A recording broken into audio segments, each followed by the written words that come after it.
Đây là cuộc chiến giữa Tôn Mi Nâm và Tôn Mi Hải. Hai bạn đang cuộc chiến cờ vua. Đây, dựng ở đây.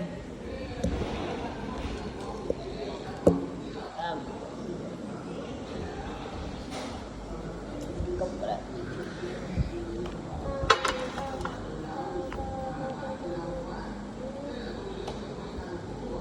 Đây, nghe.